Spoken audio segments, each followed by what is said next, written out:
ডেকের radar ও ক্ষেপণাস্ত্র লঞ্চারের অবস্থান এখন পর্যন্ত প্রায় হুবহু। গুপ্তচর কৃত্রিম উপগ্রহে ধরা পড়া এই দৃশ্য সামনে আসতেই যুক্তরাষ্ট্রের প্রতিরক্ষা মহলে তৈরি হয়েছে অস্বস্তি। প্রশ্ন উঠেছে, জল নয়, মরুভূমিতে যুদ্ধজাহাজ বানিয়ে আসলে কি বার্তা দিতে চাইছে বেইজিং? 2025 সালের মার্চে চীনের পশ্চিমাঞ্চলে বিশাল তাকলামাকান মরুভূমিতে অস্বাভাবিক কিছু স্থাপনার ছবি হাতে পায় যুক্তরাষ্ট্রের সামরিক নজরদারি সংস্থা।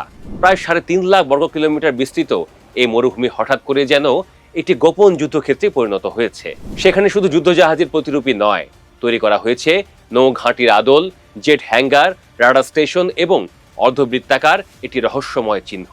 সব মিলিয়ে পুরো এলাকা যেন বাস্তব যুদ্ধের মহড়ার জন্য তৈরি একটি বিশাল পরীক্ষাগার।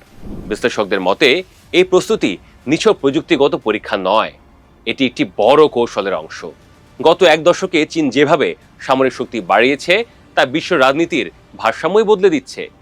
আগে যেখানে যুক্তরাষ্ট্রের বিমানবাহী রণতরী মানেই ছিল সমুদ্রের একচ্ছত্র ক্ষমতা, এখন সেখানেই সেই শক্তিকেই লক্ষ্যবস্তু বানিয়ে নতুন অস্ত্র তৈরি করছে বেইজিং। তাদের লক্ষ্য স্পষ্ট, প্রয়োজনে আমেরিকার সবচেয়ে বড় শক্তিকেই অচল করে দেয়া। চীনের এই কৌশলের পেছনে রয়েছে দীর্ঘমেয়াদী পরিকল্পনা।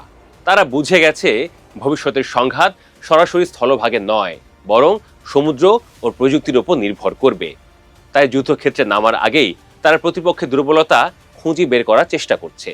মরুভূমিতে মার্কিন যুদ্ধজাহাজের প্রতিরূপ বানিয়ে সেখানে ক্ষেপণাস্ত্র পরীক্ষা চালানো সেই পরিকল্পনারই অংশ বলে মনে করছেন প্রতিরক্ষা বিশেষজ্ঞরা।